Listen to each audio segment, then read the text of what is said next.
Hey everybody, and welcome to the Sweet 16 edition of the Bracket War Room presented by Tom Clancy's The Division video game. My name is Dan. That's Roger. Hey. We have 4 players left in the tournament in the Sweet 16, and possibly beyond, that can shoot their teams into happiness and success over a lot of really good teams.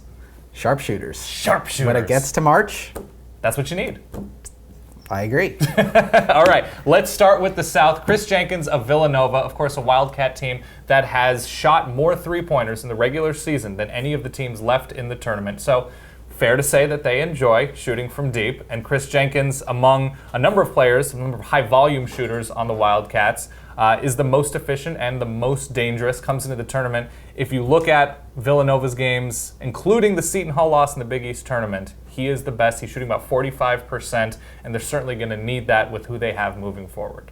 And they do have a lot of players who can shoot from deep. Yes. Ryan Arcidiacono, but you're right. Jenkins is the one who stands out as the guy they turn to and the most efficient. And they, of course, play Miami, who can get hot from deep, and they're just athletic on both sides of the ball and could face a really, really good Kansas team, potentially in the Elite Eight if they're able to get by Maryland, who is perhaps the best defensive team in the country short of Virginia. So they need that firepower. Yeah, when you have a player like Jenkins, though, he can shoot you out of a situation where you're going up against a team that's very firm defensively. When you're as good at shooting as the players Villanova has, you can stretch the floor more than those teams are even ready to handle. Absolutely. Let's go to the East. Who do you have? So we're going to talk about Wisconsin's Bronson Koenig. Wisconsin, not necessarily the team you think about when you think of shooting, but as he showed against Xavier, one of the best shooting performances of the tournament so far. 6 for 12 from downtown, including buzzer-beating, step-back, fadeaway shot to win the game. What Wisconsin showed to me is that when the game is on the line, they are going to turn to Koenig. That play was drawn up for him. Yep. They didn't even get him into a great situation. He had a hand in his face. He was about this moving, much room in the corner, yeah. But he was able to handle it.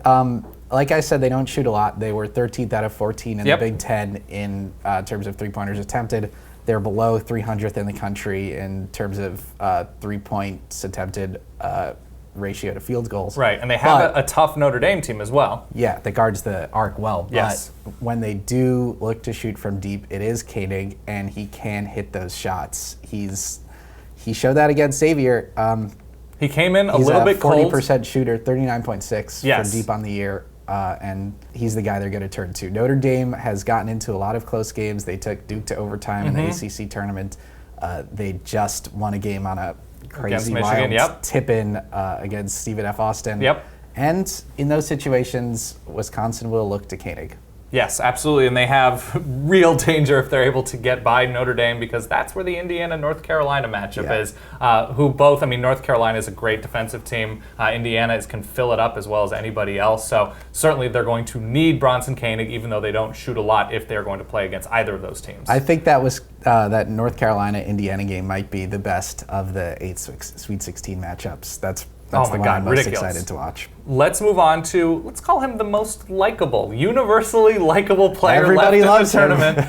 Grayson Allen. Duke is a 4 seed this year. They don't have much of an inside presence. A Cinderella. A darling, just America's shooter. Grayson Allen, he's actually a very good shooter. He came in a little up and down before the Yale game, but goes 5 of 7 against the Bulldogs. A very close game for Duke, and if they're going to beat Oregon, who is a very, very good offensive team as a number 1 seed, and move even beyond that against Oklahoma or Texas A&M, they could potentially have the best scorer in the country and Buddy Hield to keep up with. But Grayson Allen, especially once again, without that inside presence, Duke shoots it a ton from distance, behind, I guess, only Villanova for the most prolific three-point shooting team, the highest three-point volume team in the ACC.